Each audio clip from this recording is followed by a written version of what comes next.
Sànyàn ni bàbá aṣọ, àlárì bàbá ẹ̀wù, ọ̀gá lálágbá àlágbó eégún bó bá jẹ́ torin. káwa tó bẹ̀rẹ̀ eré wa. bó jẹ́ ti ìròyìn. kí ló wó ìròyìn? gbogbo ohun tó yẹ ká gbọ́. bó bá jẹ́ tèrè ìdárayá. nínú àṣà. lè máa wéégún gbogbo ẹ ò lè wo ti wá. ìjìnlẹ̀ FM may test mẹ́mà àlìsì 1820 sokak aramidere ezen youth nílùú Istanbul orílẹ̀-èdè Turkey àwa ni bàbá wọn.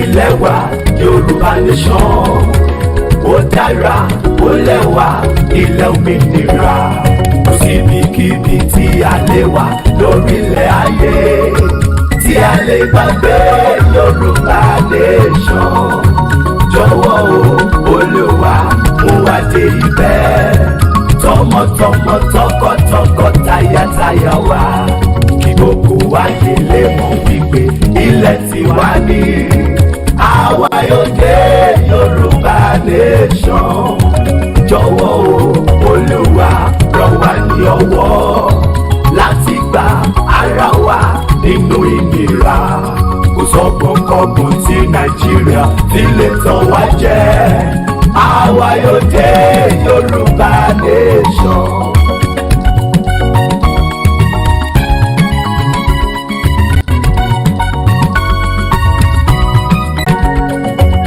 Yorùbá ilẹ̀ òmìnira èmi kò jẹ́ gbàgbé rẹ̀ èmi yóò máa sọ nípa ògo rẹ̀ mo fojú sọ́nà sí ilẹ̀ mi oh my land Yorùbá nation I will always cherish you I will always fight for your glory. I look forward to you, my land. Yorùbá nation now. Ilẹ̀ Yorùbá, ilẹ̀ òmìnira, èmi kò jẹ́ ìgbàgbé rẹ̀. Wáyé lè mọ̀ wípé ilẹ̀ tiwa ni, àwa yóò dé Yorùbá nation. Jọ̀wọ́ o, Olúwa rọ̀ wá ní ọwọ́ láti gba ara wa nínú ìnira kò sọ́gbọ̀nkọ́gbọ̀n tí Nàìjíríà fi lè tàn wá jẹ àwa yóò dé Yorùbá nation.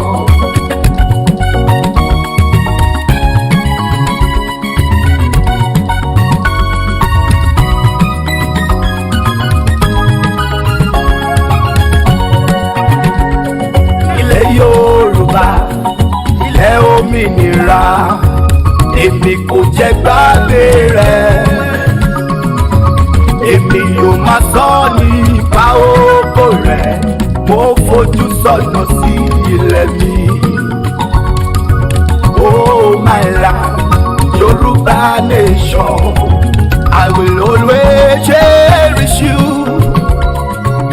I will always fight for your glory I look forward to you my land Yorùbá nation now.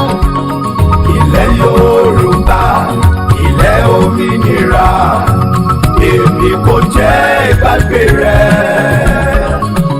Èmi yóò máa sọ nípa ògo rẹ̀, mo fojú sọ́nà sí ilẹ̀ mi. Oh my land, wà ní ọwọ́ láti gba ara wa nínú ìnira kò sọ́gbọ̀nkọ́gbọ̀n tí Nàìjíríà fi lè tàn wá jẹ àwa yóò dé Yorùbá nation.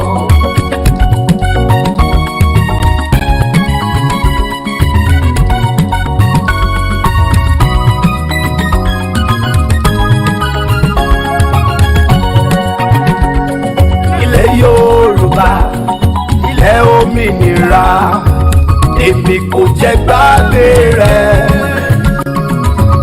èmi yóò máa sọ nípa ògo rẹ̀ mo fojú sọ́nà sí ilẹ̀ mi oh my land Yorùbá nation. nation. I will always cherish you. I will always fight for your glory. I look forward to you, my land. Yorùbá nation now. Ilẹ̀ Yorùbá, ilẹ̀ òmìnira. Èmi kò jẹ́ ìgbàgbé rẹ̀. Èmi yóò máa sọ nípa ògo rẹ̀. Mo fojú sọ́nà sí ilẹ̀ mi. Oh my land, Yorùbá nation, I will always cherish you.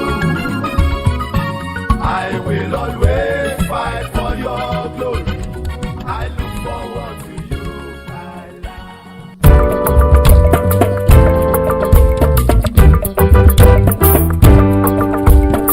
Ẹlẹ́ni yóò máa fẹ́, ẹlẹ́ni yóò máa fẹ́, ẹlẹ́ni yóò máa fẹ́, ẹlẹ́ni yóò máa fẹ́. Àsíá o, Yorùbá nation, ẹlẹ́ni yóò máa fẹ́. Àjò lè jù, onílé má relé, ẹlẹ́ni yóò máa fẹ́. Àjò lè dùn, kó dídẹrẹ́ má rèwọ́, ẹlẹ́ni yóò máa fẹ́. Ilé ẹni kì í bani lẹ́rù wò, ẹlẹ́ni yóò máa fẹ́. Ilé kókó bàálì tàgbé, ẹlẹ́ni yóò máa fẹ́. Ọmọ Yorùbá ilé ti yá náà, ẹlẹ́ni yóò máa fẹ́. Àgbájọwọ́ la máa fi ń sọ̀yà, ẹlẹ́ni yóò máa fẹ́. Ọmọ Yorùbá ilé ti yá náà, ẹlẹ́ni yóò máa fẹ́. Àsìkò ti tó Yorùbá kárẹ̀lé o, ẹlẹ́ni yóò máa fẹ́. Ẹlẹ́ni yóò máa fẹ́. Ẹlẹ́ni yóò máa fẹ́. Ẹlẹ́ni yóò máa fẹ́. Ẹlẹ́ni yóò máa fẹ́. Àsíá o, Yorùbá nation, ẹlẹ́ni yóò máa fẹ́. ọmọléèwé ọlọ́kadà àgbẹ̀ tó ń roko ẹ jẹ́ ká fọwọ́sowọ́pọ̀ ká lè dé ilẹ̀ lérí tiwa ilẹ̀ Oòduà ẹ̀yin lọ́balọ́ba wa ká pe àjọ tó ní ìrònú wálé. tèmi jùwọ́ ìwọ òtómi tó ń bẹ láàrin wa ìyẹn supremacy ṣìṣì ayé lọ́mọ ayé la ó fi sílẹ̀ sí. bẹ́ẹ̀ni àwọn ọmọ wa jáde lè rè ó máa ṣiṣẹ́ fún wọn ní federal ọmọ Oòduà ká ronú. thank you. a ní ká fọwọ́sowọ́pọ̀ ká gba òmìnira ká fọwọ́sowọ́pọ̀ pẹ̀lú Ìgbòho àjò lè dàbí ilé o ká padà sílé wa.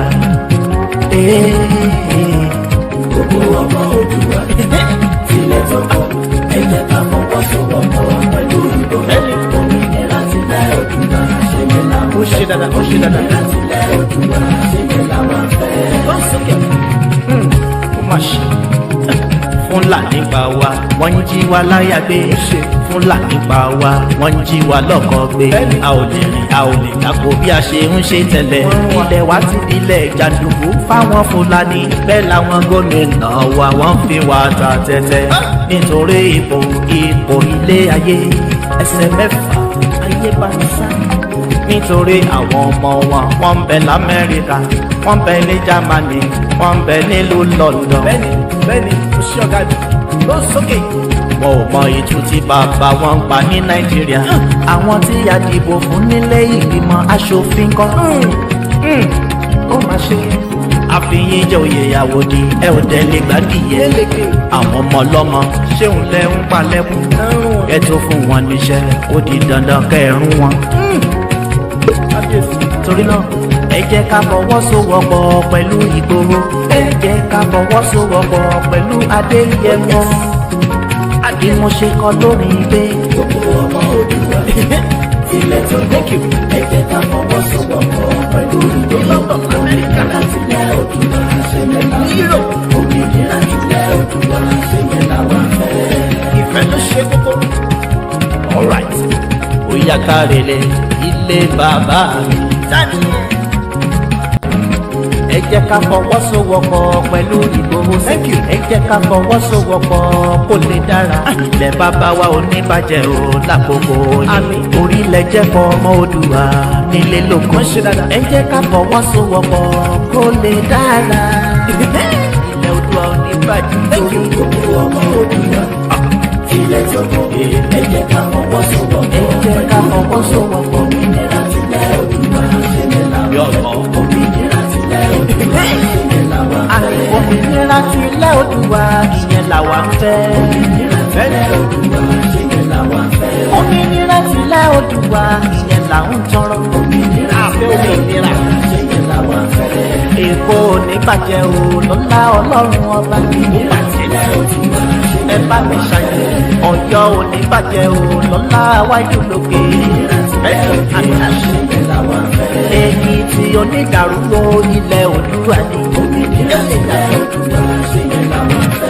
Oǹdó ò ní bàjẹ́ o lọ́lá Elédùmarè.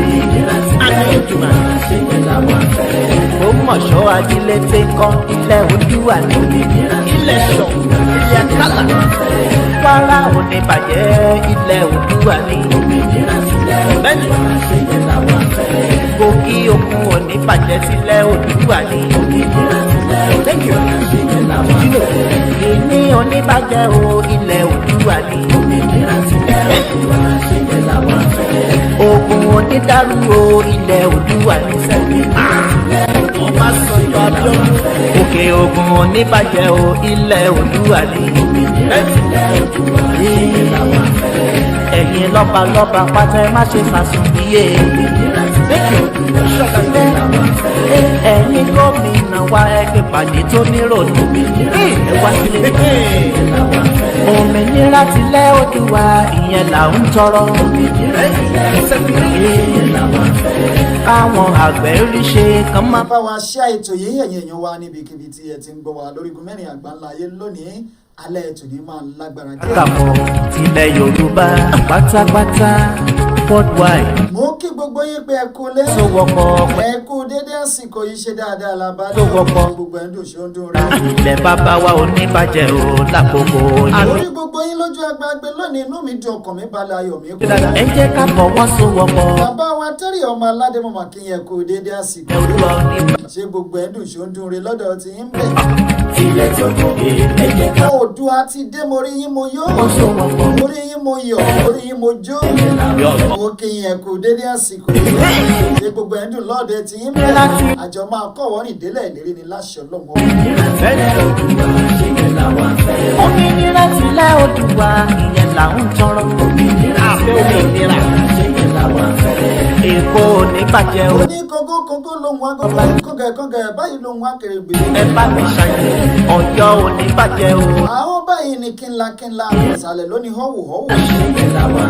Èkìtì onídàrú. ọ̀kẹ́kẹ́ òkìkí òkìkí ọ̀kàlà ó fìbà fílẹ̀tùmarì ọba tó ṣọ́wa di ọjọ́ tòní. Ó ní bàjẹ́ o lọ́lá Elédùmarè.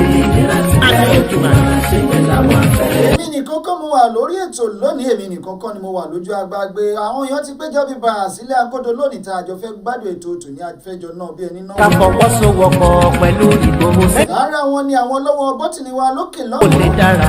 ẹ̀mí Ọládìméjì Jẹ́ o wọ́n lápá. wà lókè lọ́hùn òun bá wa gbé sókè òun gbé wálẹ̀ Wà. láṣẹ Ọlọ́run ọba àkàndùn ní mo yín. Ká fọwọ́sowọ́pọ̀ kó lè dára. ìyá wa Lydia Adédayọ̀ mo kí yín o mo rí yín lónìí inú mi dùn ìyá mi. ẹ jẹ́ ká fọwọ́sowọ́pọ̀. bí mo bá ti ń wẹ̀yìn mi bí mo bá ti rí ẹni bẹ́ẹ̀ ni èèyàn bí èèyàn inú mi á dùn ara mi ayẹ́kẹ́kẹ́ jẹ́ kájọ kọ̀wọ́ ní ìdílẹ̀ ìlérí ilẹ̀ ìlérí ìyàjọ máa débẹ̀ ní láṣẹ ìdùn. Ìyẹn làwa ń fẹ́. Nuru Fatayi mo mà kí yín o Wá. àwọn náà ti fi jó pẹ́ wọ́n gbé abúrádà gbèjì wọ́n gbé lẹ́yìn wọ́n fún wa ní ọ̀pẹ òyìnbó Bàjẹ́ o lọ́lá Ọlọ́run ọba. ọ̀pẹ òyìnbó fi dúdú ṣẹ́wà oró onú ẹ̀pẹ́ gbà á gbèjì. Ọ̀yọ́ ò ní bàjẹ́ o lọ́lá wájú lókè. Èkìtì onídàrú o ilẹ̀ Oòduà ni. bàbá wọn Fẹ́mi Túndé mo mà kí yín o Oǹdó ní orí yín ń bẹ̀ lórí agbágbé lónìí Elédùmarè. ilẹ̀ Yorùbá ò ní bàjẹ́ láṣẹ ìdùnnú. Ògbómọ̀ṣọ́ Ajílété kọ́. ilé kúkú wà wà o ọpẹ́ lọ́wọ́ ọlọ́run ọba tá a bá ti ń lọ tá a bá tún ti ń dé padà sórí ètò báyìí ká máa fi bàfẹ́ lẹ́dùn mari ọba àtúmọ̀ adúpẹ́ lọ́wọ́ gbogbo ẹ̀yin èèyàn wa tẹ́ ń wò wá lóòrèkóòrè. èkó ní bàjẹ́ o lọ́lá ọlọ́run ọba. ìyá mi ọmọ pọ̀ sọ́lá ṣe bẹ́ẹ̀ mo kí yín ẹ̀ka alẹ́ ẹ̀kú dédé ẹ̀sìn ẹ̀ka àbọ̀ sórí ètò bàbá mi adégòkè akọni mo kí yín ẹ̀kú dédé ẹ̀sìn. dàrúgbó ilẹ̀ Oòduà ni Oǹdó ní bàjẹ́ o lọ́lá. ilẹ̀ Oòduà gbè wá kò ní gbé àwa la máa déwẹ̀yìn náà la máa dé wá. ilẹ̀ Oòduà ni ìyá tó bá ní a ò ní dé nìkan la ní dé bá láṣẹ Èdùmàrè. ilẹ̀ Oòduà ni ilẹ̀ Yorùbá ò ní torí mi bàjẹ́ o kò ní torí mi dà. ilẹ̀ Oòduà ni ìròǹgbà ọkàn mi sílẹ̀ Oòduà Elédùà ó san fún mi. ní oníbàjẹ́ ẹgbàágbèje ọ̀nà. Oòduà ni ogun onídàrú o ilẹ̀ Oòduà ni sẹ́yìn. orí fún mi gẹ́gẹ́ bí èròǹgbà ọkàn mi sí ilẹ̀ Odùduwà. ogun oníbàjẹ́ o ilẹ̀ Oòduà ni. àti gbogbo àwọn tó wà lágbègbè mi o. bẹ́ẹ̀ ni balọ̀bà pátá ẹ má ṣe fàṣùbíyè. ẹ̀yin gómìnà wa ẹgbẹ́ pàdé tó nírònú. ibi ò ní kàn mí ìbànújẹ́ ò ní kàn mí kò ní kàn yín láṣẹ Ọlọ́run ọba ìṣàmìkẹ́ ìgbẹ́tọ̀ àdúrà mi ẹ̀yin èèyàn wa. mo ń lọ sópin báyìí kò ní tiwa mẹ́rù lọ́wọ́. àtayé àtọmọ àtọkọ àtẹbí àtàrà àtọjúlọ. ogun onídàrú o ilẹ̀ Oòduà. àní kágógó ṣùgbọ́n àní faragbá wa àní fọ̀pá tilẹ̀ níbùjẹ́ bọ̀. ogun oníbàjẹ́ o ilẹ̀ Oòduà ni. nínú ọjọ́ ajé èyí tó kẹ́yìn nínú oṣù yìí. ẹ̀yin lọ́ba lọ́ba oṣù bẹ́ẹ̀lú. má ṣe fàṣùbíyè. ẹ̀yin gómìnà wa ẹgbẹ́ pàdé. ọ̀kànlélógún lẹ́gbàá ọdún ẹnu mi àgbẹ̀ lẹ́yìn ìkọlù. bá wa ṣe ẹ̀. ẹ̀rí ṣe kàn má mà pa wá mọ́. kí gbogbo ọmọ Oòduà rí ṣe kàn má jí wa gbé mọ́. ọmọ ìwà mọ́. ẹ̀yin àgbààgbà ilẹ̀ Oòduà ẹ fi pàdé tó nírònú. ẹ jẹ́ ká fọwọ́sowọ́pọ̀ pẹ̀lú Sunday Igboho. orí yín bẹ̀ ìyá mi àtàtà Bọ́lá Odúsànyà mórí yín inú mi dùn. ẹ̀yin gómìnà káàbọ̀ sórí ètò lónìí o. ẹ má wàá jẹ́ kó jẹ́ yìí nìkan lẹ máa gbádùn ètò ìtàlẹ̀ ètò ni. ẹ máa bá wa ṣí ààrẹ bẹ́ẹ̀ ṣe ń ṣí ààrẹ yìí mo ní àkàndò ní mo yín lọ́wọ́ láṣẹ Ọlọ́run. káwọn àgbẹ̀ rí ṣe kàn má mà pa wá mọ́. owó tẹ́ ẹ fi ń ṣe ètò yìí ẹ̀ ní fi gbọ́mọ sí láṣẹ Èdùmàrè ẹ ṣàmì kẹ́ ẹ gbé tó àdúrà mi kẹ́ ẹ fọwọ́ àdúrà bọ́jú o. ẹ ṣe ń ṣàmì yẹ má tutọ́ ẹ̀ dànù. ogun onídàrú o ilẹ̀ Oòduà ní sẹ́yìn. àṣẹ tí ò sí fọ́jọ́ bẹ́ẹ̀ làṣẹ tí ò sí kò kí ń sí fẹ́dọ̀ àṣẹ tí ò ní sí fún wa lórí ọ̀rọ̀ ilẹ̀ Odùduwà yìí. ẹ̀yin lọ́ba lọ́ba pátá ẹ má ṣe fàṣùbíyè. bá sẹ̀sùn péye lásìkò yìí a jẹ́ pé a gbé. gómìnà wa ẹgbẹ́ pàdé tó nírònú. ẹ wá sílé. jẹ́ ká tún ta wá lólobó ká sọ wájú díẹ̀ lálẹ́ ètò ní bó ṣe máa jẹ́ nìyẹn o. ìyẹn là. a máa gbé sí yín létí lálẹ́ ètò ní bó ṣe máa jẹ́ nìyẹn o. ẹ bá wa ṣí àrẹ. káwọn àgbẹ̀ rí ṣe kàn má mà pa wá mọ́. kí gbogbo ọmọ Oòduà rí ṣe kàn má jí wa gbé mọ́. ọmọ ìwà mọ́. ẹ̀yin àgbààgbà ilẹ̀ Oòduà ẹ fi pàdé tó nírònú. ẹ jẹ́ ká fọwọ́sowọ́pọ̀ pẹ̀lú Sunday Igboho. ẹni kókó ìwà ìkà tẹ̀m̀bẹ̀lẹ̀kùn ká mú kúrò lọ́nà. èmi jù ẹ́ ìwọ òṣò mi láàrin lọ́balọ́ba. ó tó gé òmìnira tilẹ̀ Oòduà ìyẹn ló ṣe kókó. òmìnira tilẹ̀ Oòduà ṣé yẹn làwa ń fẹ́ o.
mo mà kí yín lọ́ọ̀dẹ̀ yìí o ẹ kú ilé o ṣe dáadáa la bá yín o ṣe gbogbo ẹ̀ ń dùn ṣe ó ń dùn re mo kí yín pé ẹ kú dédé àsìkò yìí mo sì kí yín wípé ẹ kú afẹ́rẹ́ yìí o ìtẹ́ wà lókè òkun ẹ kú òtútù yìí àkókò bá wa lára mu láṣẹ Ìdùmarè ẹ̀yin tẹ́ wà ní ilẹ̀ olóoru ìyẹn ilẹ̀ Áfíríkà mo kí yín ẹ kú dédé àsìkò yìí o ooru tó wà ń ta yìí àbá wa lára mu láṣẹ Ìdùmarè ìyá mi Margaret Amos mo mà kí yín o ẹ káàbọ̀ sí orí ètò lónìí ẹ̀yin èèyàn wa ẹ bá wa share ètò yìí ẹ bá wa subscribe sórí channel wa ẹ má jò já wa nìkan la máa jẹ ìgbádùn ètò yìí. àwọn tí a fẹ́ gbé yẹ̀wò lónìí lórí ètò yìí ó jẹ́ nǹkan tó ṣe pàtàkì tó ṣe kókó tí a ò gbọ́dọ̀ ṣaláì má gbọ́ ká tún sọ fún àwọn ènìyàn wa nílé káwọn náà jẹ mùdùmúdù ẹ̀. Iṣẹ́ tá a gbé dání ibi tá a bá dé yìí lóòótọ́ kò sí tó burú bẹ̀ tí abárẹ́ni tó ń hùwà ìbàjẹ́ tá a bá sọ fún un ṣùgbọ́n gbogbo nǹkan ìwọ̀ntún ìwọ̀n òsì ni ṣókí báyìí ni ọbẹ̀ oge àti wípé tá a bá ti ń pẹ́ lórí ìmí èsìkéṣì a máa báni lórí ẹ̀ àmì fàágùn kò sí nínú òǹkà Yorùbá mọ́ látọjọ́ tí wọ́n ti yọ àmì fàágùn kúrò nínú àmì tí a fi ń lé orí àwọn òǹkà Yorùbá àtìgbà náà ni Yorùbá ti sọ wípé ẹ jẹ́ ká dá omi lákaná ká jáwọ́nú àpọ̀n tí ó yọ ká gé pápápá ká gé púpùpú ká ṣe pápápá bí àwọn bàbá oníṣọ̀nà.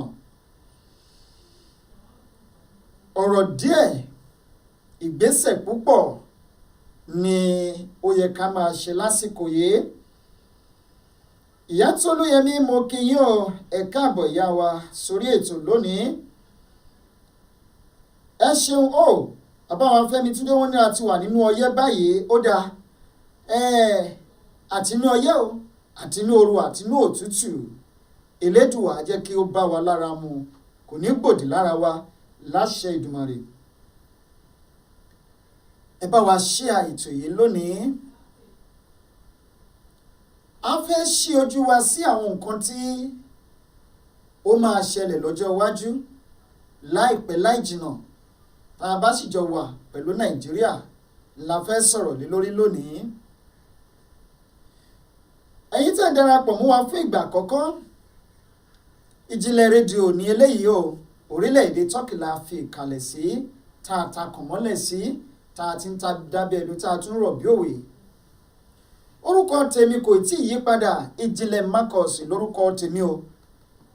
àwọn olólùfẹ́ mi a ní apèdègbàyè gbogbo ilẹ̀ Turkey àwọn kan á ní Guru Maharaja dẹ́rìn pòṣónú àwọn kan pè mí ní bàbá onírùngbọ̀n yẹ́wùkẹ́ àwọn kan ní Mr Sports. kó dùn kó pọ̀ kó pẹ́ Elédùà ọba nìkan ṣoṣo ló lè fúnni ṣe o. Elédùà ọba nìkan ló ń fúnni ṣe. lẹ́nu ọjọ́ mẹ́ta yìí ṣàdédé ni mò ń kọjá lórí ayélujára mo rí ìṣẹ̀lẹ̀ kan tó ṣẹlẹ̀ sí orílẹ̀-èdè kan ní Áfíríkà. irú ìṣẹ̀lẹ̀ wo ló ṣẹlẹ̀ yìí?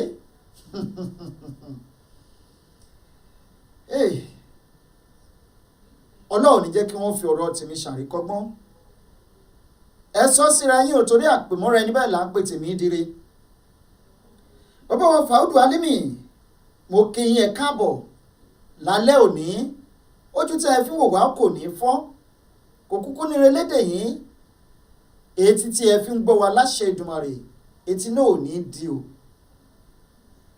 ẹ̀yin èèyàn wa ẹ farabalẹ̀ lónìí àjọ máa gbádùn ètò tòní bí ẹni gbádùn sìgá àjọ máa gbádùn ẹ̀ bẹ́ẹ̀ mi ṣe gbádùn tíì nílé agodo lónìí torí bí mo ṣe mú ó ń wọ̀ mí lákínyẹmí ara ó ń lọ sísàlẹ̀ sòsé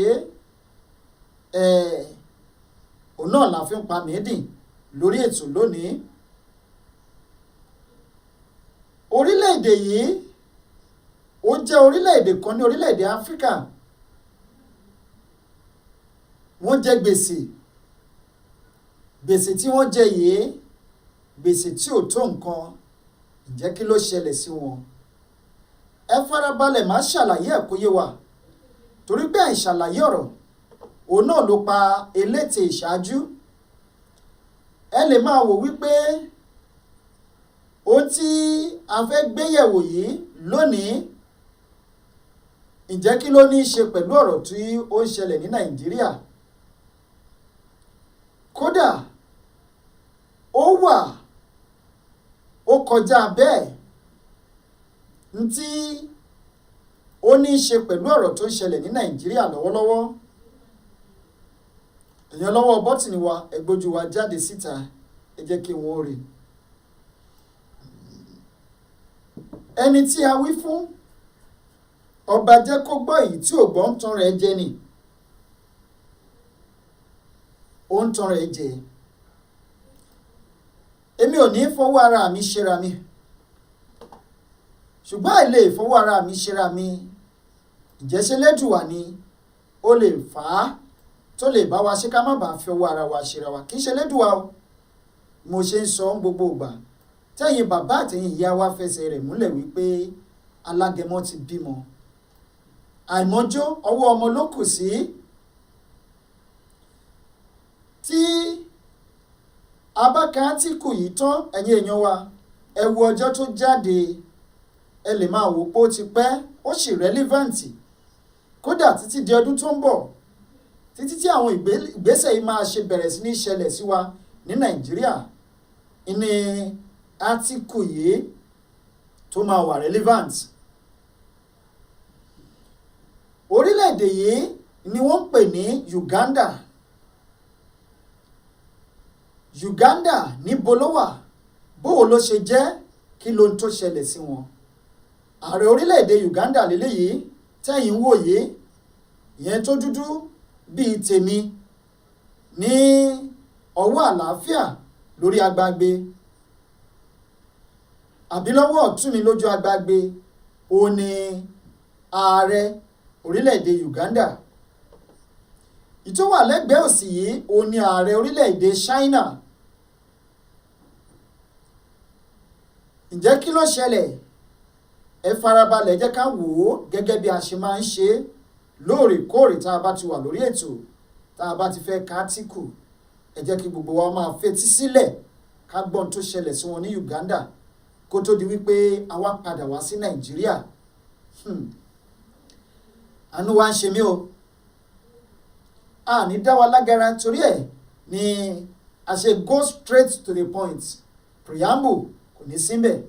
The Chinese leaders, the Export-Import Bank of China, the Chinese lenders, the Export-Import Bank of China, also known as Exim Bank, has taken over Ugandan Entebbe International Airport and other assets in the country over the failure of the Uganda government to repay a loan. Èló ni lóònù tí wọ́n gbà lọ́wọ́ China. ẹ jẹ́ mu tíì ẹ ṣeun.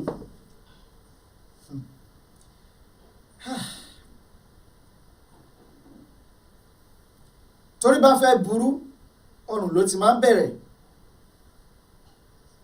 orí mi ò ní burú o orí yín náà ò ní burú gbogbo ẹ̀yin olólùfẹ́ wa àti gbogbo olólùfẹ́ ilẹ̀ Yorùbá pátápátá orí wa ò ní burú o.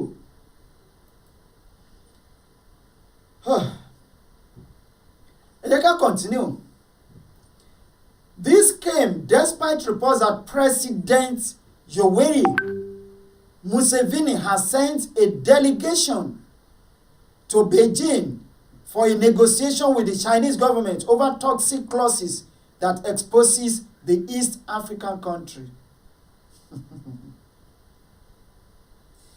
Ikú mi jọ gẹ̀dẹ̀ omi jọ, ìgbàgbé ló ṣekú o, pohùn kọ́dùn lọ mí pa ni.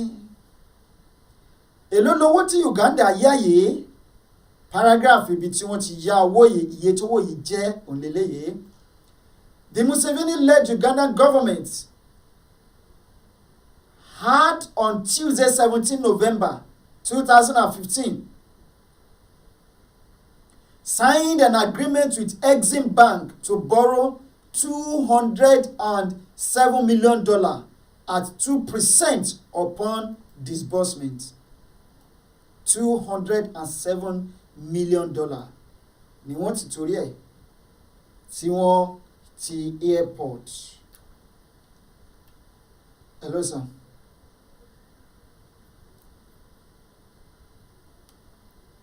$207 million wọ́n gba airport, kì í ṣe airport nìkan àti àwọn iléeṣẹ́ míì.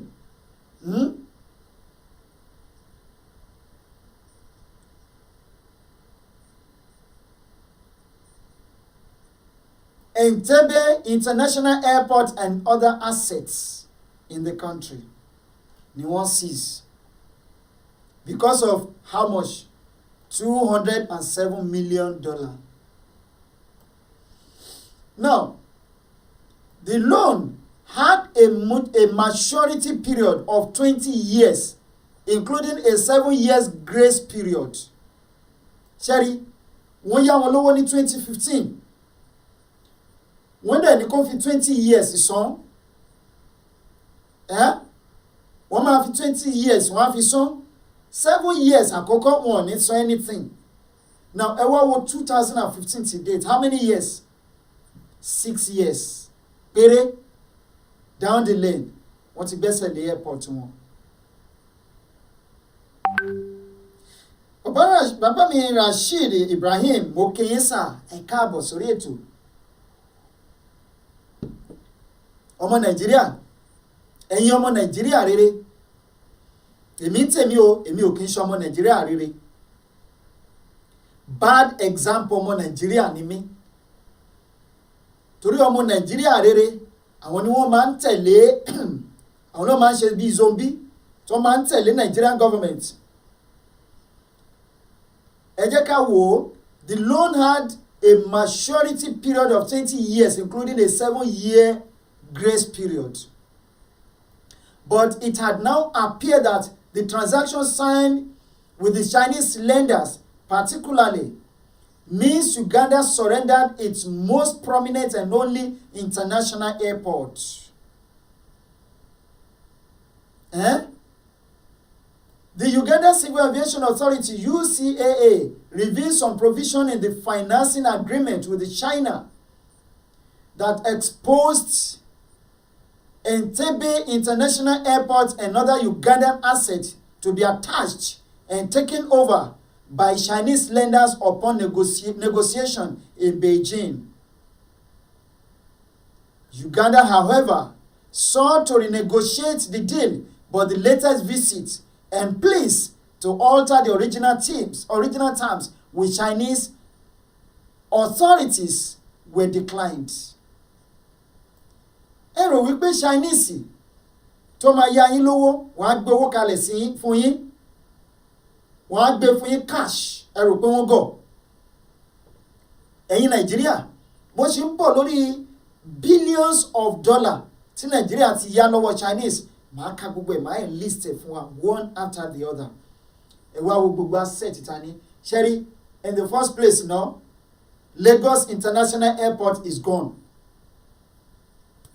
Our seaport, gbogbo ẹ̀ ti lọ. Seaport mẹ́fà ta ní l'Ékòó, gbogbo ẹ̀ good as gone ani, ó ti lọ. Ṣẹ́rí àwọn railway wa tẹ́ ń wò yìí, gbogbo ẹ̀ ti lọ fún gbèsè. Ìgbà tó máa bá bẹ̀rẹ̀ sí ní gbẹ́sẹ̀ lé ojú gbogbo wa ló máa ṣe ẹ̀yin tẹ́ ẹ̀ ṣe ń pariwo wọ́n Nàìjíríà là ń bá wí o. According to the Daily Monitor, the Ugandan government waived international immunity in the agreement it signed to secure the loans, exposing Entebbe International Airport to take over without international protection. Ṣẹ́rí, tí Chinese bá fẹ́ sign contract pẹ̀lú ẹ, wọ́n á gbé ẹ ní condition tó ní lè bọ́, wọ́n á mú gbogbo contractual agreement will be written in Chinese. Ṣèbí tó bá lè ka Chinese ni. In desperation, Uganda in March 2021 sent a delegation to Beijing, hoping to renegotiate the toxic clauses of the deal, but the officials came back empty-handed, as China would not allow the terms of original deal to be varied.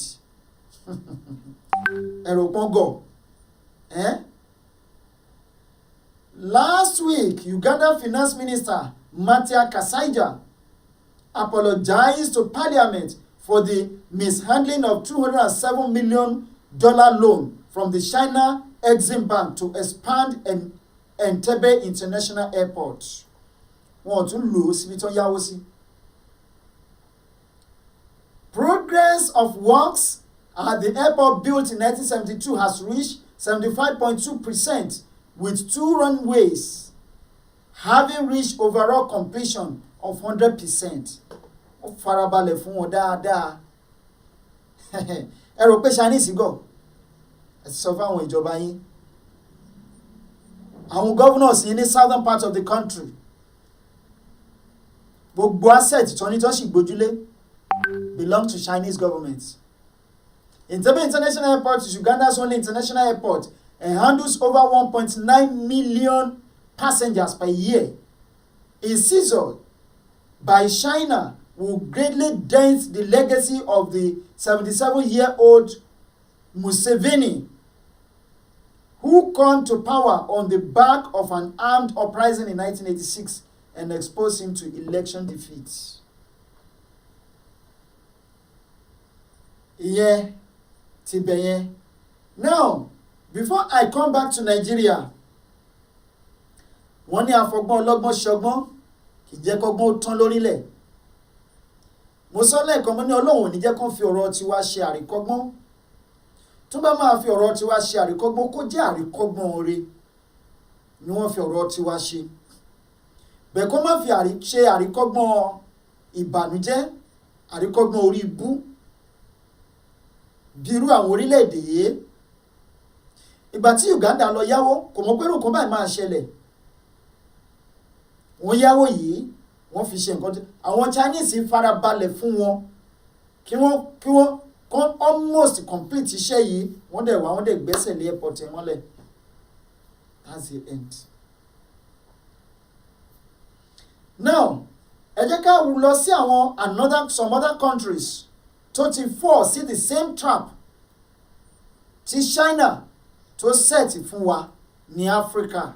Let's go to some countries àti àwọn country tó yẹ pé orí kó yọ lọ́wọ́ China.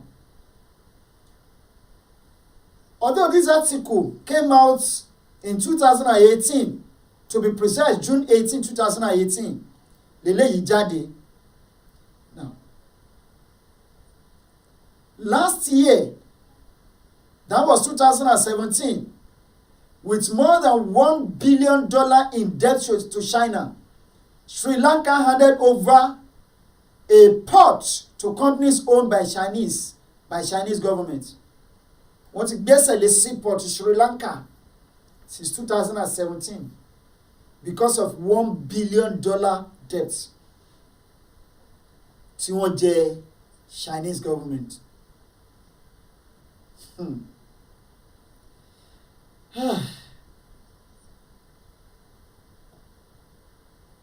Ẹ máa dé o, ẹ máa dé ẹ̀yin èèyàn wa. Wọ́n ti gbẹ́sẹ̀ lé seaport to Sri Lanka since 2017 because of over $1 billion. Wọ́n ṣẹ̀ṣẹ̀ gbẹ́sẹ̀ lé airport to Uganda because of $207 million debt tí wọ́n yá ní 2018. 2015 rather. Now, Djibouti, home to the US military's main base in Africa, looks about to cede control of another key port to a Beijing-linked company, and the US is not happy about it. What's it gbà seaport Djibouti? Chinese government wọ́n gbẹ́sẹ̀ lé seaport Djibouti. Ẹ wá wo pattern ọgbọ́n tí Chinese ń lò láti fi acquire, láti fi gba nǹkan tẹ̀yìn ní tìpátìkúùkù. This is the second colonization. Àwọn olórí wa dẹ̀ fall prey because of nǹkan tí wọ́n fẹ́ jẹ. Beijing encourages dependency using opaque contracts, that is contract tí ò wà transparent. Nǹkan tí ò bá wà transparent ló ń jẹ́ opaque. Now, using opaque contracts, predatory loan practices, and corrupt deals that mere nations in debt and undercut their sovereignty, deny them their long-term self-sustaining growth. Any country tí China bá yá lówó kò sí bọ́n ṣe lè grow láyé, China will never allow that to happen. And they don't pray that you get money to pay them back so that you only seize the assets tí wọ́n ní in your country. Said US Secretary of State Rex Tillerson on March 6, 2018, Chinese investment does have the potential to address Africa's infrastructure gap, but its approach has led to mounting debt and few, if any, jobs in most countries, he added. Orese wèrè òbú. Ta ló fẹ́ gbé? Ṣé ọlọ́gbọ́n ló fẹ́ gbẹ́sẹ̀ tiẹ̀ sílẹ̀ tí wàá rí bò? Orí bàtà kẹ́rùbù ńlẹ̀ òkò. Ṣé bàtà sẹ̀lẹ̀ ló wá fẹ́ kó? Sẹ̀lẹ̀ tí ò kí wọ́n bàtà. Òun ló fẹ́ dúró kó bá bàtà tiẹ̀ sílẹ̀ kó wá kó. No. Some call this debt trap diplomacy. Trap ni wọ́n set fún gbogbo àwọn country tó bá lọ yáwó lọ́wọ́ wọn. Offer the honey of cheap infrastructure loans with the sitting of default coming if smaller economies can't generate enough free cash to pay their interest down. In Sri Lanka, acrimony remains around Hambantota and projects like the world's emptiest airports. China has characterized its Belt and Road Initiative as a win-win for its aspiration to become a global trade leader and developing economies' desire to fund transportation infrastructure. It has certainly filled the vacuum created by shrinking American presence in global institutions. But as with Western internationalist projects, China is also facing accusation of imperialist behavior when its debt plans go wrong. The Central Global Development, a non-profit research organization, analyzed debt to China that will be incurred by nations participating in the current belt, blah, blah, blah, blah, blah, blah, and so on and so forth. Ẹ̀yin èèyàn wa, ibi tí àwọn olórí yín tí wọ́n lọ ti orí yín bọ̀ nìyẹn. These are the first 8 countries tó were affected by gbèsè tí wọ́n jẹ Chinese: Djibouti, Tajikistan, Kyrgyzstan, Laos, Maldives, Mongolia, Pakistan àti Montenegro. Wọ́n ti force trap yìí already. Now, ẹ jẹ́ ká wá padà wá sí Nàìjíríà. Ẹ̀yin èèyàn wa, let's come back to Nigeria. Ẹ wá wo nǹkan tó máa ṣẹlẹ̀ sí wa ní ọjọ́ iwájú ní Nàìjíríà.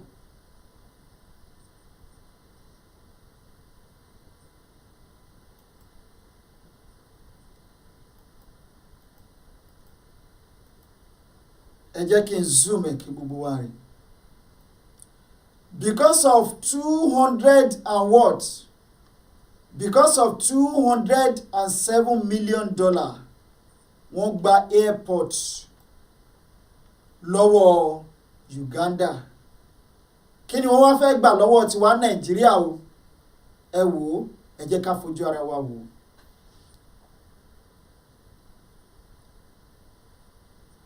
Ẹ jẹ́ ká fi ojú ara wa ká fi wò ó. Ìgbà tó bá ti torí $207 million tó gba access, so many access lọ́wọ́ country tó gba airport wọn, the only international airport. Ẹ wá wo nǹkan tó máa wá gbà lọ́wọ́ Nàìjíríà. Ẹ máa wo gbèsè tí wọ́n jẹ́ o.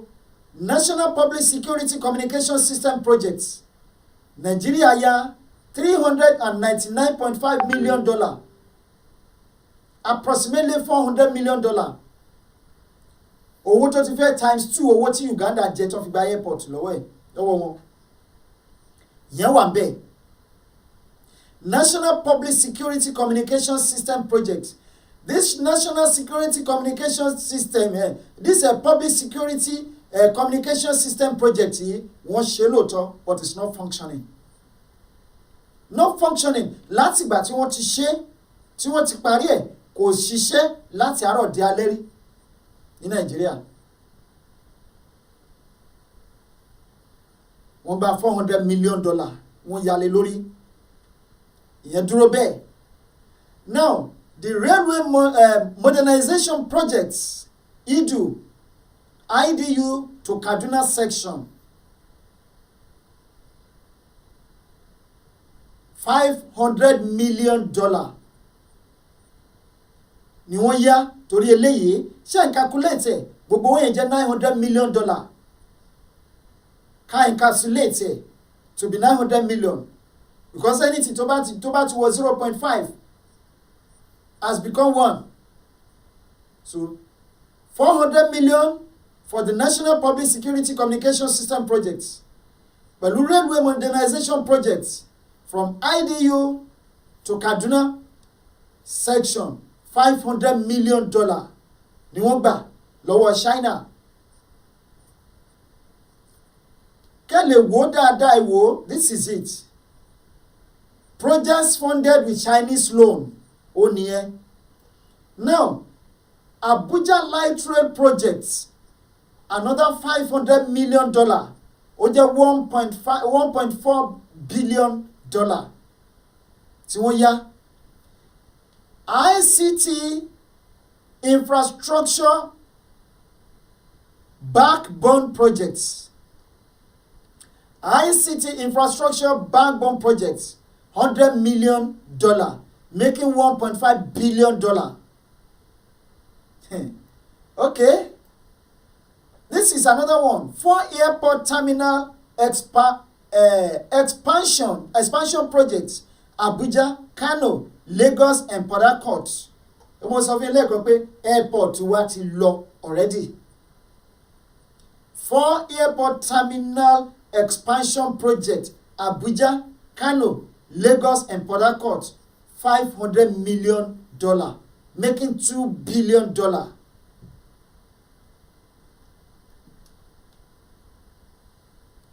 Hello, sir. Bẹ́ẹ̀ sà, mo wà lórí program yìí sàn. Mo wà lórí program sàn, ṣáà lè sọ̀rọ̀ létí ọ̀sẹ̀ náà bí mo sàn. Alright, sir. Okay, sir.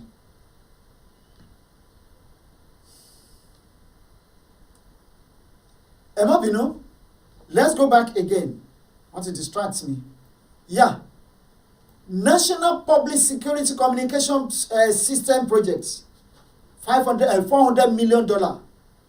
Railway Modernization Project, IDU to Kaduna section, $500 million, making $900 million. Abuja Light Rail Projects, $500 million, making $1.4 billion. ICT Infrastructure Backbone Projects, $100 million. Ojelo, Oje, $1.5 billion. Tí wọ́n ti yá lọ́wọ́ Chinese. ó máa lẹ́yìn ọ̀rọ̀ yìí ó máa lẹ́yìn àjàǹtí ele mo ní ó máa lẹ́yìn ọ̀rọ̀ yìí ó máa lẹ́yìn àjàǹtí ele ó máa lágbára ó máa ní agbára. Now 4 airport terminal expansion projects Abuja, Kano, Kaduna and Port Harcourt, another $500 million, making $2 billion. Zunguru hydroelectric power projects. Hey God, ẹ jọ̀ọ́ ẹ̀yin èèyàn wa nílé, ẹ̀yin tẹ́ ń lo prepaid meter tẹ́lẹ̀, prepaid meter 43 units of electricity, 43 units òun lẹ́ ń san 2,000 naira fún tẹ́lẹ̀, but this 43 units now wọ́n ti wá cut 30 units kúrò ńbẹ̀.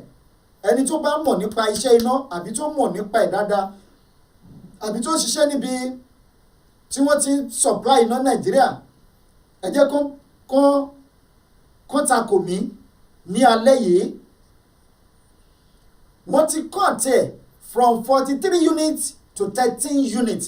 30 units ni wọ́n cut kúrò ńbẹ̀ and you are still paying the same 2,000 naira. From 43 to 13, 13 ni o, mẹ́tàlá ni wọ́n cut ẹ̀ sí 13 units and you are paying the same amount. Ẹ wá wo percentage units wọ́n cut kúrò ńbẹ̀. And this particular one, ẹ wo tí wọ́n ná lórí hydroelectric power projects. $984.32 million, which is almost $3 billion. Almost $3 billion. Ó jẹ́ $2,984 million tí wọ́n ti yá lọ́wọ́ China. Ó sì ń lọ kò tí ì tán síbẹ̀. 40 parboiled rice processing plant projects. Ibo náà ṣe sí? Ṣé Èkó náà ṣe sí? Àbí Ọ̀gbẹ̀sẹ̀? Àbí Ìbàdàn náà ṣe sí? Ṣọ́yọ́ ni? Àbóṣogbo? Àbí Kírun? Àbí Abẹ́òkúta ni wọ́n ṣe sí? Ṣé Yewa ni? Àbí Òkè Ògùn? Èló ló yá? $325.67 million. Now, when you add 984.32 and 325.67, gbogbo ẹ̀ mọ iye tó ti jẹ́. Now, we're talking about almost $3.3 billion tí wọ́n ti yá. Bẹ́ẹ̀ yẹn ó ṣì ń lọ o. Railway modernization projects, Lagos to Ibadan section, $1.26 billion. A máa farabalẹ̀, a máa calculate ẹ̀ dáadáa, ẹ ní sùúrù, ẹ jẹ́ ká ṣì máa kà lọ bẹ́ẹ̀. Lagos to Ibadan, the modernization of Lagos to Ibadan railway, $1.26 billion. Ẹ ti mọ iye billions tó jẹ́. Now, rehabilitation and upgrading of Abuja Kefi Maiduguri road projects, $460.82 million. Ẹ farabalẹ̀, a máa calculate gbogbo ẹ̀ mú bọ̀. Supply of rolling stocks and depot equipment for Abuja Light Rail project, $157 million. Greater Abuja Water Supply project, $381.09 million ní owó tí wọ́n yá lọ́wọ́ China. Now, ẹ jẹ́ ká wá máa calculate. A máa calculate ìtàn, a máa wá divide by iye owó tí wọ́n yá.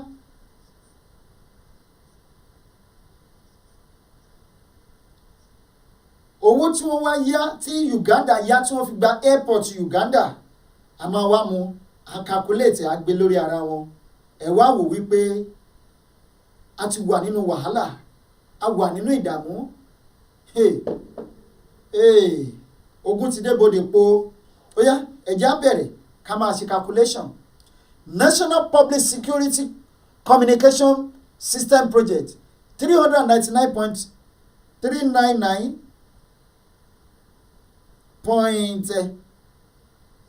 5 million. 0.5 plus railway modernization projects IDU Kaduna section 500 million 500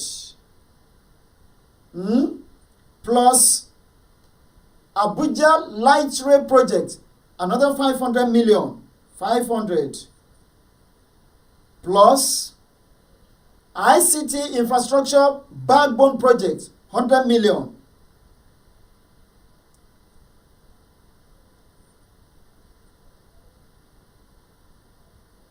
Yes, for airport terminal expansion, expansion project Abuja, Kano, Lagos and Port Harcourt 500 million. Eduro plus 500. Ṣé ẹ bá mi fọkàn bá lọ nílé? Now, Zungeru hydroelectric power project 984 plus 984.32 plus 40 parboiled rice processing plant projects kò sí ẹyọ kan lọ́dọ̀ wa o 325.67 325.67 325.67 plus railway modernization project Lagos Ibadan section 1.2 billion. Ilé gẹ́ẹ̀tì kí ni dáadáa ẹ jẹ́ kí n tún bẹ̀rẹ̀ láti ilẹ̀ ẹ má bínú ẹ jọ̀ọ́.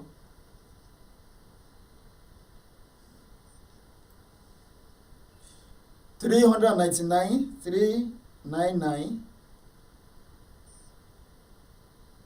500,000 plus 500 million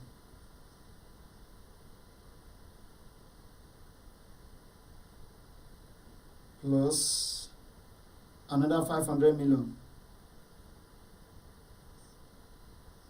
plus another 100 million plus another 500 million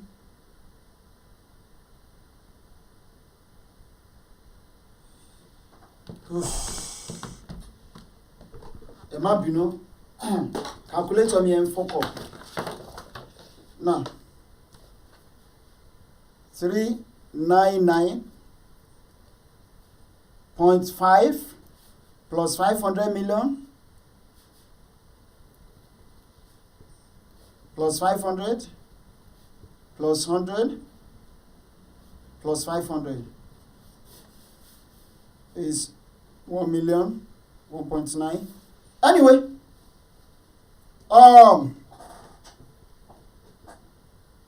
this is 500 million 500 1 million 1.4 million 1.5 million 2 million 2 billion rather 2 billion 984 million plus 300 plus 900 that is 300 plus 900 3.2 million that is 3.3 million 3.3 billion plus 1.2 that is 4.5 billion 4.5 billion plus 460 million that is approximately 4 billion plus 157 million 4 billion 157 million and now that is about almost 4.5 billion dollar. Let's assume pé gbogbo wọn is 4.5 billion 4.5 billion 4 billion 500,000 divided by 207 million 4 billion 500 million ẹ wá yọ kúrò nínú ara wọn that is about 4.3 billion 4.3 billion. Ẹ wá wo àwọn nǹkan tá wà ní nílẹ̀ wa. Ẹ wo nǹkan tá nílẹ̀ wa. Ẹ wá wo, ẹ wá calculate ẹ̀. Ẹ mọ̀ pé airport yìí ti lọ already. International airport lẹ́kọ̀ọ́ ti lọ. Kí làwọn nǹkan tá tún ní? Our seaport is as good as gone. Kò sí nǹkan tá lè ṣe mọ́. Àwọn ọ̀nà wa wọ́n á gbà á. Railway wa tó lọ sí Èkó, lọ sí Ìbàdàn, lọ sí Abẹ́òkúta is gone already. Now what are we waiting for? Gbogbo nǹkan tí wọ́n fi owó yìí ṣe yìí, tí wọ́n fi owó yìí gbà, ẹ jọ̀wọ́ Lagos terminal ṣé wọ́n expand ẹ̀? Ẹ̀yin tẹ́ ń gbọ́ wa nílé, ṣé wọ́n expand Lagos terminal lẹ́kọ̀ọ́? Tí wọ́n bá expand ẹ̀, ẹ jọ̀ọ́ bóyá ẹni tó bá ní picture kan send ẹ̀ sí wa ká lè fi sí orí agbágbé káwọn èèyàn rí wípé ókè o, iṣẹ́ báyìí ni wọ́n ṣe fún wa lẹ́kọ̀ọ́ tí wọ́n bá expand ẹ̀. Seaport wa nìyẹn bẹ̀ yẹn. Our airport lẹ́kọ̀ọ́, when you get to Lagos airport lẹ́nìí, it's just like even local airport àwọn ìlú míì ó dájú airport wa lẹ́kọ̀ọ́ lónìí. Railway tí wọ́n gbé sórí rail wa from Lagos to Ibadan, mi ìmọ̀ ṣá bóyá wọ́n ṣẹ̀ṣẹ̀ tún change another one, bóyá wọ́n ti modernize, I don't know, but let's assume pé wọ́n modernize ẹ̀. Ǹjẹ́ owó yìí ṣé wọ́n sanwó yìí padà? No. Rice plantation tí wọ́n ní wọ́n ṣe, mélòó ni wọ́n ṣe sọ́dọ̀ wa ní south? None. Kò sí kankan tí wọ́n ṣe sọ́dọ̀ wa. And mélòó ni wọ́n láwọn ṣe? 4 parboiled rice processing plant projects. Gbogbo ẹ̀ north ló wà, kò sí kankan lọ́dọ̀ wa. So why are we disturbing ourselves? Why are we counting ourselves as one of them? Why we are not part of them? Because one can't see one as anything. Ẹ̀yin èèyàn wa, ẹ jẹ́ ká ronú o, ọmọ Yorùbá, ẹ jẹ́ ká ronú kó tó pẹ́ jù. Because wọ́n ní oyè tó kan ará Ìwó, ó ń bọ̀ wá kan ará Ẹdẹ. Nǹkan tó ṣẹlẹ̀ sí Uganda lónìí, àfàìmọ̀ kó má ṣẹlẹ̀ sí wa bó pẹ́ bóyá. Reason tí wọ́n dẹ̀ ṣe ń ṣe gbogbo kíní ni wípé they know we are going. Bọ̀ nígbà tá a bá lọ tán, ká wá wo ẹni tó máa affect. Nǹkan táwọn agbójúlé tá a fẹ́ fi ṣòwò tó máa mú wọlé láti fi san àwọn gbèsè wa àti láti build ilẹ̀ wa, wọ́n ready láti bà gbogbo ẹ̀ jẹ́ fún wa. I said something 2 weeks ago. This same person still call me today. Wípé ká ṣọ́ra, àwọn people yìí wọ́n ti manipulate wa to the extent tó yẹ pé wọ́n ti handcuff wa, kò sí nǹkan tá a lè ṣe mọ́. The only thing tó lè save wa, tó lè kó wa yọ lọ́wọ́ Nàìjíríà ni to get our nation. To insist pé we don't want any other thing, no restructuring. À ń sọ̀rọ̀ níbìkan lánàá àbíjẹta nípa restructuring. Mo jẹ́ kí wọ́n realize wípé this restructuring of a thing cannot work. It's just like pé a lọ from fry pan to fire. From fry pan to fire. Ẹ jẹ́ kí wọ́n analyze ẹ̀ fún wa. I don't know bí mo bí àwọn ti sọ lórí ètò yìí rí. Now, tó bá sọ pé a fẹ́ ṣe restructuring lénìí, wípé restructuring la fẹ́. Ṣé rí gbogbo àwọn gbèsè tó wà nílẹ̀ yìí, àwa náà ló ṣì máa affect. Màá ṣàlàyé bó ṣe máa affect wa. Nǹkan tí àwárí tá a fi generate revenue, tí wọ́n fi generate revenue ní Nàìjíríà. Now, ẹ jẹ́ kí n show wa ní nǹkan kan bí. Let me show us something. Ẹ jẹ́ kí n fi nǹkan kan hàn wá.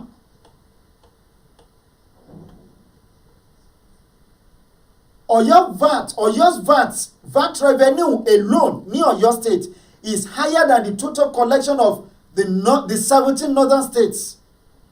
Value added tax tí wọ́n generate ní Ọ̀yọ́ state nìkan ó ju ti gbogbo state tó wà ní northern part of Nigeria. And wọ́n dẹ̀ ní 17 states ní northern part of Nigeria, including Kwara state, including Kogi state, Benue state. Táwọn yẹn ò kàtàrà wọn as northerners o, but including them. VAT tó ń jáde ní Ọ̀yọ́ state alone in a month ó more than ti gbogbo wọn kápá gbogbo ẹ̀ papọ̀. This article is a fresh one tó jáde lẹ́ni November 29, 2021. Now, let's go through it briefly. Let's go through it briefly. Between January and August 2021, the value added tax VAT revenue generated by Oyo State was 64.646 billion naira. 64,646 million naira. This is it. 64,646 million naira. Which was what? Greater than the combined value added tax revenue of Benue, which is 1.26 billion. Kogi State 3.286 billion. Kwara State 3.471 billion. Nasarawa State 2.495 billion. Plateau State 5.208 billion. Niger State 3.723 billion. Adamawa State 3.689 billion. Bauchi State 5.309 billion. Borno State 3.442 billion. Gombe State 4.028 billion. Taraba State 1.756 billion. Ṣé sílẹ̀? Yobe State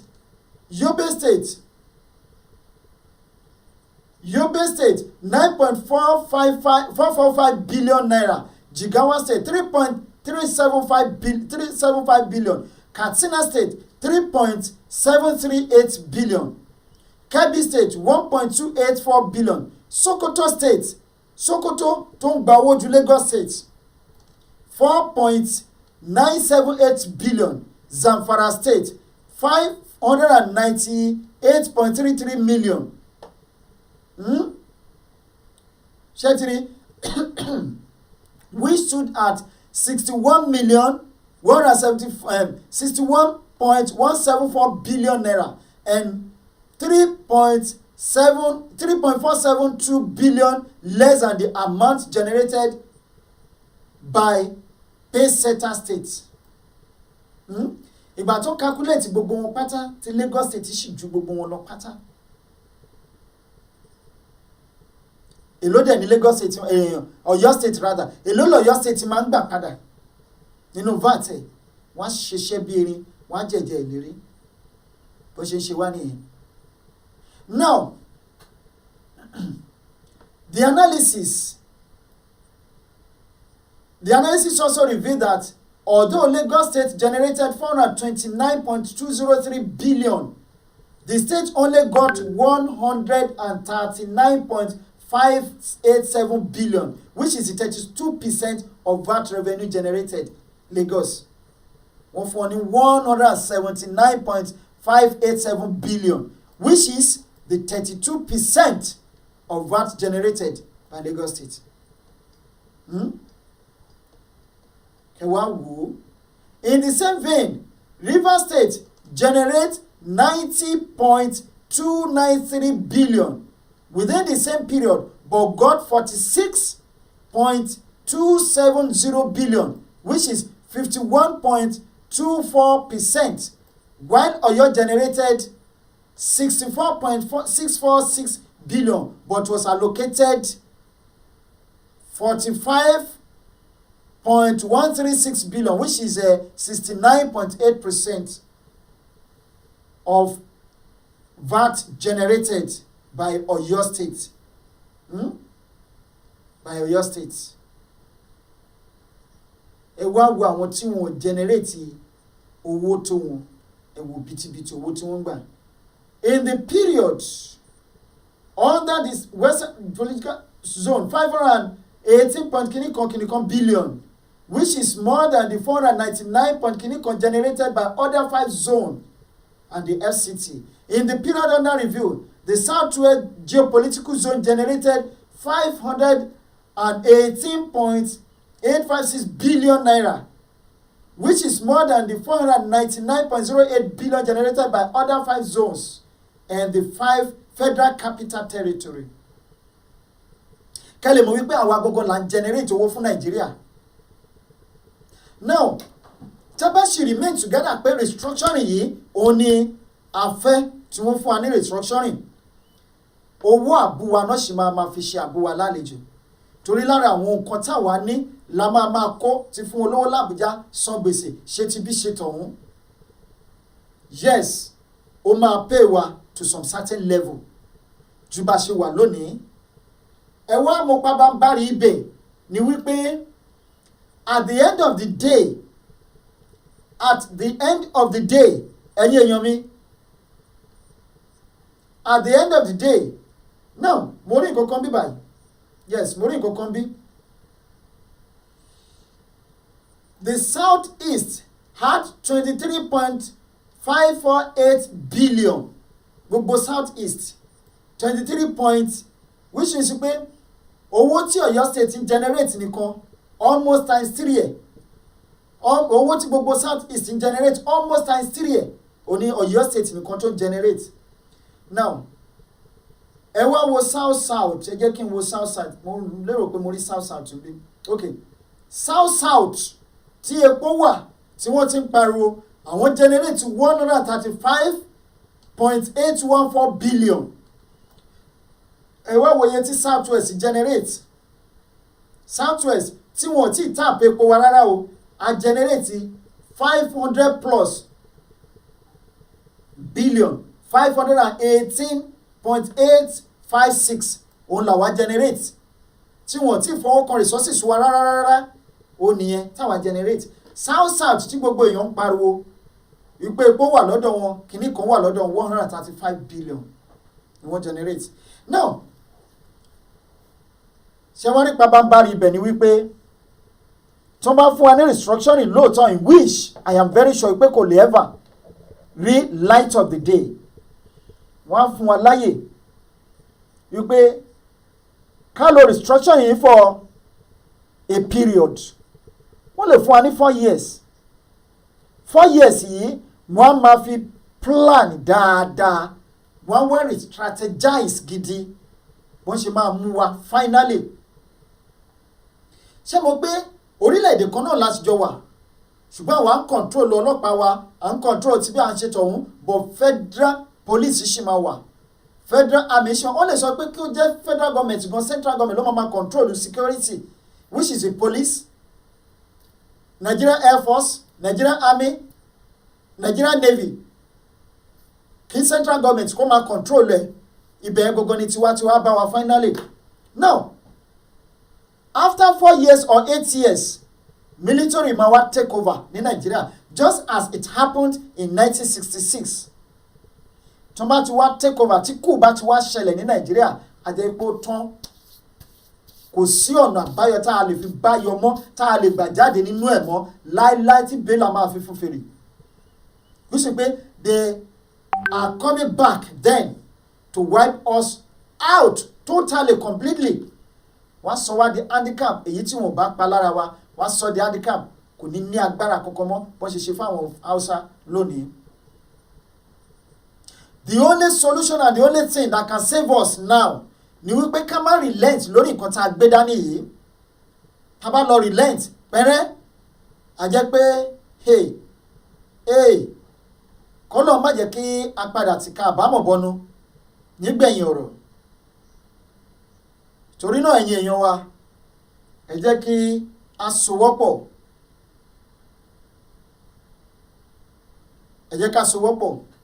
ṣe rí àwọn olórí wọn nígbà o àwọn tí wọ́n pera wọn lólórí yín nílẹ̀ Yorùbá because mi ò rí wọn gẹ́gẹ́ bí olórí they are just rulers they are not leaders they are just ordinary rulers they will not agree they will not accept wọ́n á máa ṣe gbogbo ipá àti agbára wọn. ṣẹ́rí ohun tó ṣẹlẹ̀ sí olóyè Sunday Igboho preamble ni ó sì máa ṣẹlẹ̀ sí kò ń ṣe olóyè Sunday Igboho kò ń ṣe Lady K nìkan ló sì máa ṣẹlẹ̀ sí but ẹni tó bá kù ẹ má jẹ́ ká relent ẹ má jẹ́ kí a ṣe kíni ẹ má jẹ́ kí a relent lára àwọn nǹkan tí mo sọ pé àwọn olórí yín ò ní gbà wípé wọn ò ní gbà this is it somebody like this ṣé ẹ̀yin believe pé ó lè gbà kí orílẹ̀-èdè Yorùbá dúró kò ní ẹ́fà gbà. À ń sọ̀rọ̀ nínú ìpàdé kan ní ọdún tó kọjá táwọn ìyá wa kan raise point ẹ̀ wípé ọmọ Tinubu fẹ́ di gọ́vùnà come 2023 ìyá kan fapá jánu kò sí nǹkan tí ò sọ tán pé òun mọ̀ wọ́n òun close mọ́ wọn òun ṣe kinní kan kò lè ṣẹlẹ̀ kò lè rí bẹ́ẹ̀ Jagaba òun ṣèyàn bẹ́ẹ̀ kò lè ṣe kinní kan. ṣó wá rí bẹ́ẹ̀ àbí kò rí bẹ́ẹ̀ báyìí gbogbo yín lẹ ti rí ojú wa ti rí bàbá lélẹ́yìn fẹ́ lọ as president ìyàwó padà lọ gẹ́gẹ́ bíi senator ọmọ fẹ́ di governor. ṣerú àwọn ẹni yìí ṣó lè gbà kí ò bá kó bọ́ nínú ìgbèkùn. ìgbà tó máa bẹ̀rẹ̀ amọ̀bi tó ti bẹ̀rẹ̀ lọ́jọ́ kìíní àná amọ̀bi tó bá a dé lónìí. òun ló gbé àwọn agbèrò lẹ́yìn lórí lẹ́kọ̀ọ́ tó gèètì èkó òun ló ṣekú pa àwọn èèyàn wa lọ́dún tó kọjá. ó ní táàtì tó gbogbo resources èkó pátápátá ó wà nínú àpò ṣòkòtò ẹ̀. ìyẹn ò tí ì tó òun lélẹ́yìn sìn tó fẹ́ lọ di president yín. ẹ mọyì ọdún tíyàwó ti ń jẹ senator tíyàwó ti di senator ẹ mọyì ọdún tó ti di senate tó ti ń jẹ ó sì tuntun fẹ́ lọ again. wọ́n ní kò tí ì tán síbẹ̀ Nàìjíríà yìí sẹ̀ àwa la máa ní. ẹ má gbàgbé pé ọmọ ènìyàn lọ́jà o ìyálọ́jà gbogbo Èkó pátápátá. ìkan lára àwọn ọmọ ẹ̀lẹ́lẹ́yìn sìn ó tún fẹ́ lọ gẹ́gẹ́ bíi gọ́vnà. ṣé ẹ ti kóra yín lẹ́rú àbẹ́ ẹ̀ tí ì kóra yín lẹ́rú? ọ̀nà wo lẹ wá fẹ́ gbà bọ́ nínú eléyìí? tẹ́ ẹ bá ṣì ń gbàgbọ́ nínú one Nigeria you are just deceiving yourselves.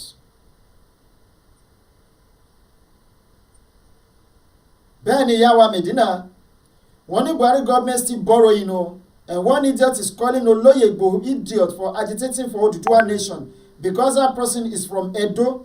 She doesn't know where Edo will eventually belongs. ọmọ àlè ni wọ́n. irú àwọn èèyàn bẹ́ẹ̀ ọmọ àlè ni wọ́n. ẹ fi wọ́n sílẹ̀ ó máa tó yé wọn. wọ́n ní kò yé wọn yóò yé wọn lọ́la kò mà tí ì yé wọn yóò yé wọn lọ́la. ṣe bá a pariwo títí ẹ wò a pariwo títí wọ́n ní àwíwíwí ṣẹlẹ̀ ògbọ́ o ṣẹlẹ̀ ògbọ́ o àfọ̀fọ̀fọ̀ ṣẹlẹ̀ onígbà a pariwo títí wọ́n láwọn ò gbọ́ ọ̀nà Àbújá sí Kaduna sìn kò ṣe lọ mọ́. ó ti wá dorin bàbá wa Orlando Ọ̀wọ̀ tó sọ wípé ilé ayé ò ṣe é gbé àjùlé ọ̀run ò ṣe é bínú lọ òpópó ọ̀run má jìnnà yéye ó má jìnnà o. ojú irin ò ṣe é gbà mọ́ orí ilẹ̀ ò ṣe é gbà mọ́ bó pẹ́ bóyá ojú òfurufú náà ò ní ṣe é gbà mọ́. ẹ mọyì ọdún tí wọ́n ti abandon Abuja Kaduna expressway wọ́n ti abandon ẹ̀ wọ́n ti sọ dílé bandits. now ẹ wá wò ó lónìí ẹ wò ìṣẹ̀lẹ̀ tó ṣẹlẹ̀ lọ́sẹ̀ tó kọjá wọn ò mọyì àwọn tí wọ́n pa nínú ìṣẹ̀lẹ̀ ọ̀hún wọn ò mọyì àwọn tí wọ́n jí gbé lọ. a tún ní pé ilé ẹjọ́ ní ẹ declare wọn as terrorists. àwọn northern leaders wọ́n kóra wọn jáde wọ́n ní federal government ò gbọ́dọ̀ declare wọn o as terrorist group. now ó ń bọ̀ àwọn là ń dẹ́dẹ́ mo ní news kan bí tí mo fẹ́ break fún yín kò kí ń ṣe fún kìrìsìtẹ́nì nìkan àti christian àti mùsùlùmí ni mo fẹ́ break news yìí fún. Bandits write Christians in Zamfara to shut down churches or risk attack. They are still calling them bandits. They will never call them terrorists. Láíláí ní Zamfara. Ṣé ẹ gbàgbé pé Zamfara ní Sharia ti kọ́kọ́ bẹ̀rẹ̀ ní Nàìjíríà? This article came out 8 hours ago. 8 hours ago. Zamfara lélẹ́yìí ọ̀sẹ̀ tó kọjá òun la gbọ́ ti Niger State àbí 2 weeks ago ni wọ́n sọ ti Niger State. wípé àwọn ò wá láti jà. They are here to realize an Islamic country. That is, they are coming to Islamize Nigeria, not only to Islamize Nigeria, but to Fulanize Nigeria. Ẹ̀làjì yín sílẹ̀ kẹ́ ẹ máa pariwo 2023. 2023. 2023. Gẹ́gẹ́ bí Aisha Yusuf, ó ní a survivor of today. I mean, the victim of today was a survivor of yesterday. The survivor of today, or the survivor of today, might eventually become the victim of tomorrow. When Nigeria happens to you, that is when you will know the value of what we are saying. The white men are even planning, they are even praying that nobody, no single black man or black race is alive on earth, is living anywhere in the world. Mo rí fídíò kan tí wọ́n ti sọ wípé àwọn fẹ́ eradicate almost all the Africans, but because we are not contributing to the economy of the world. It is now left to us to either concede defeat and allow our race to be wiped out, or to stand up and fight for our race. Ilé la ti ń kẹ́ṣọ̀rọ̀, the charity begins at home. How do we start this? And where do we start it? We need to start it right from home, which is our homeland, which is Yoruba Nation. Because wọ́n ní ṣe ló wù kó tó fà, ibì kan ló ti ń fà wá. We need to start right from home. Let us fight for our freedom first. Then if we can stand on our feet, and we can fight for ourselves, then we can think about how we're going to liberate Africa. Even our freedom alone will be enough to liberate Africa.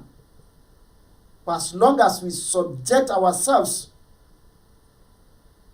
to what is going on in Nigeria, ká ṣe ti pé when it's natural, Ọlọ́run ti kọ́ bẹ́ẹ̀ bó ṣe máa rí nìyẹn. Ọlọ́run ò kí ń kọ nǹkan tí ò dá mọ́ ni.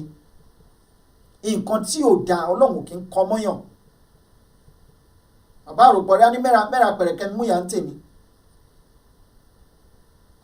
Ó ní agbára ìyà àti ikú ń bẹ lórí ahọ́n.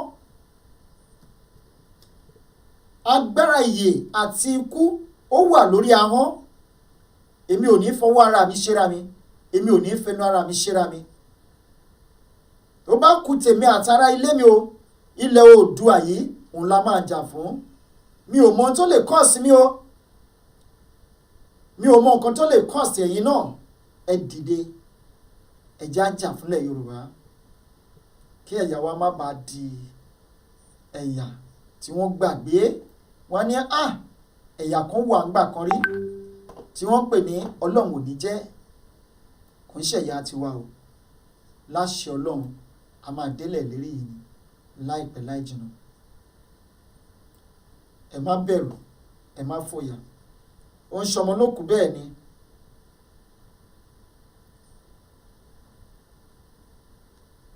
Bẹ́ẹ̀ ni Yawa Peacemark, Dr. Joel,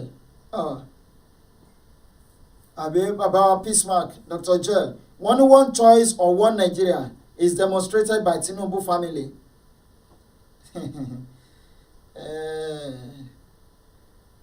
Bàbá Yomi Adémọ́lá wọ́n ní ẹ̀ka alẹ́ bàbá Oòduà Ìjìnlẹ̀ Marcus ẹ̀kú ètùsà Ọlọ́run Olódùmarè á bá wa tó. Ẹlẹ́dàá á gbà wá kúrò lọ́wọ́ àwọn alágbára má mèrò. Bẹ́ẹ̀ ni Ọlọ́run ti gbà wá already. Èyí tó kù sọ́wọ́ wa sà. Ṣé a ti ṣetán láti jẹ àjàbọ́? Ṣé a ti ṣetán láti kúrò lóko ẹrú? Tá bá ti ṣetán, ẹ jẹ́ ká dìde. Aago 12 kù ìṣẹ́jú mẹ́rin náà ló kù tá a máa kúrò lórí ètò yìí lónìí ṣùgbọ́n mò ń bọ̀ mi ò tí ì dé. Hello people, I've got a good news. Guess what? For a long time, I've been searching for an online boutique where I can get amazing Turkish wears, shoes and jewelries. But I always got it wrong until I came across the right answers to my questions. Be Goody Collections is an online boutique where you can get sweet looking Turkish wears, shoes, bags and jewelries for both sex, young and old, in retail and wholesale, anywhere across the world. What are you waiting for? Simply order for your nice Turkish wears right now. To do that, you can always reach Bigodi Online Boutique on this number +120-488-76703 or on Facebook and Instagram at Bigodi_collection. Bigodi Online Boutique, located at Manitoba, Canada. We sell any day, anytime, across the world. ẹ ṣeun bàbá wa James Ojora àwọn ní bàbá Bọ́lá Tinubu kill my brother and my friend in 2004. The same things continue every year. Bàbá Ìjìnlẹ̀, you're right, sir. He blocked all ways that any Lagos son or daughter cannot have any post in Lagos. Tinubu ò rí tiyín rò. He's ready to kill the whole Yoruba race to actualize his selfish dream. Kó lọ wò ó, bàbá Akíntọ́lá gbìyànjú ńgbà tí ẹ̀ kórí ṣe. Ṣónẹ́kan gbìyànjú ńgbà tí ẹ̀ kórí ṣe. Ọ̀dàlẹ̀ balẹ̀ kú, ẹni bá dalẹ̀ á balẹ̀ lọ. Ẹ̀dá tó bá ń yọ̀lẹ̀ dà nǹkan burúkú a máa yọrù wọn ṣe. Ṣé ẹ gbàgbé ìwé yìí? Ẹ máa lọ kẹ́ ẹ máa mú tiyín. Wọ́n tún ti print ìmíì jáde lóbitibiti o. Ìmíì ti jáde lóbitibiti. Ẹ kàn sí wọn àbí kẹ́ ẹ kàn sí wa kí a link yín pọ̀ pẹ̀lú wọn lóbitibiti. Ẹ̀yin èèyàn wa àpalẹ̀mọ́ díẹ̀díẹ̀. Ẹ má gbàgbé lórí àwọn ẹ̀rọ ayélujára wa. Ẹ máa kàn sí wa. Ẹ máa bá wa share àwọn ètò wa. Ẹ máa follow gbogbo àwọn pages wa. Ẹ máa subscribe sórí channels wa. Ìjìnlẹ̀ Media àti Ìjìnlẹ̀ Media Entertainment lórí YouTube. Lórí Instagram, Ìjìnlẹ̀ Media àti apedegbayi_presenter pẹ̀lú Ìjìnlẹ̀ Logistics Turkey. Pẹ̀lú Bigodi_collection ìyẹn lórí Instagram. Ẹ máa subscribe, ẹ máa follow. Bákan náà lórí Facebook wa ẹ̀yin èèyàn wa nílé ẹ kàn sí wa ń bẹ̀ Bigodi_collection Ìjìnlẹ̀ Logistics Turkey, Ìjìnlẹ̀ Logistics Ìjìnlẹ̀ Media lórí Facebook. Lórí Twitter wa Ìjìnlẹ̀ Media TV. Ẹ má tún gbàgbé ẹ̀yin tẹ́ ẹ bá fẹ́ ra aṣẹ fẹ́ ra bàtà àbí ohunkóhun tẹ́ ẹ bá fẹ́ rà ẹ kàn sí wa láṣẹ Ọlọ́run. Níbikíbi tẹ́ ẹ bá wà lórígun mẹ́rin àgbáńláyé á kàn yín lára lọ́gán láṣẹ Èdùmàrè. Kì í dùn kó pọ̀ ṣókí báyìí ní ọbẹ̀ oge. Àbọ̀rọ̀ là ń sọ fọ́mọlúwàbí o. Ọba dénú ẹ̀ á ṣe kìnnì á di odidi. Àníre jù báyìí lọ lónìí. Má ṣe máa wá tá a máa gbé sí létí náà nìyẹn.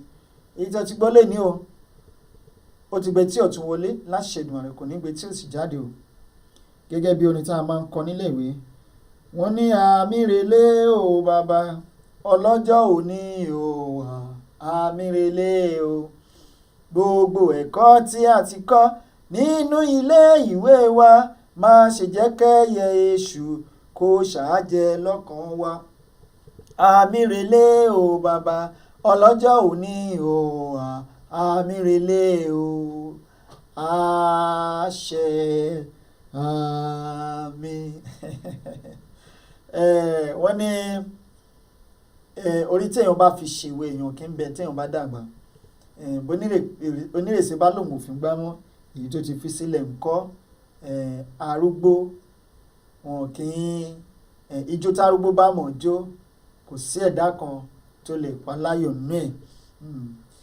Bí ó ṣe máa jẹ́ lónìí lélẹ́yìí ẹ̀yin èèyàn wa tó bá di lọ́la láṣẹ Ọlọ́run ẹ ká tún pàdé ní orí ìkànnì yìí tó bá wá di lọ́jọ́ Wednesday ẹ bá wa pàdé ní orí Ìjìnlẹ̀ Media lórí Facebook ní àsìkò yìí bákan náà.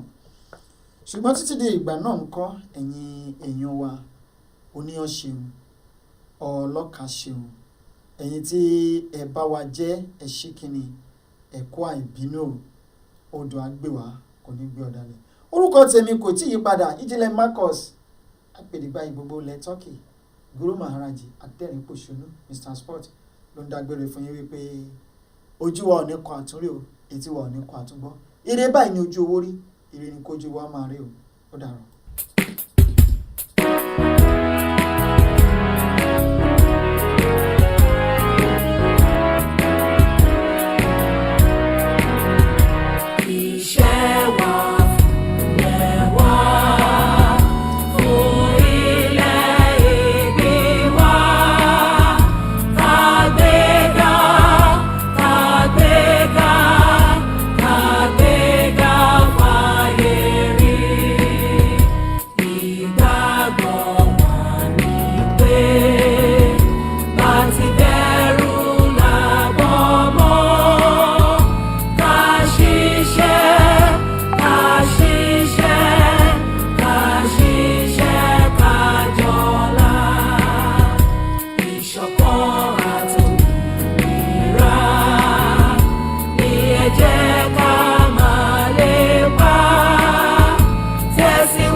Michelle Bello àrí ọwọ́ yín ń bẹ̀ ẹ ṣe gan-an ó dàárọ̀ o ká sùn láyọ̀ ká jí láyọ̀.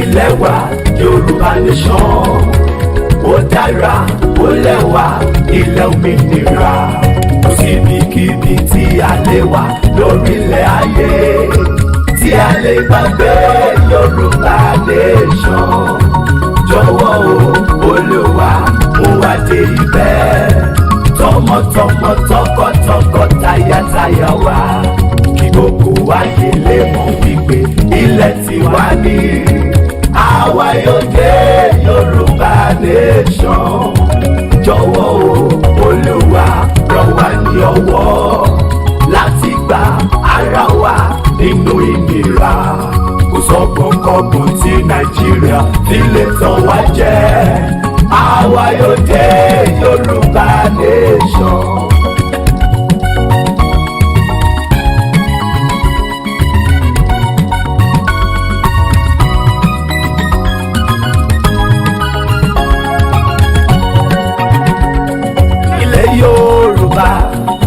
Ilẹ̀ òmìnira èmi kò jẹ́ gbàgbé rẹ̀ èmi yóò máa sọ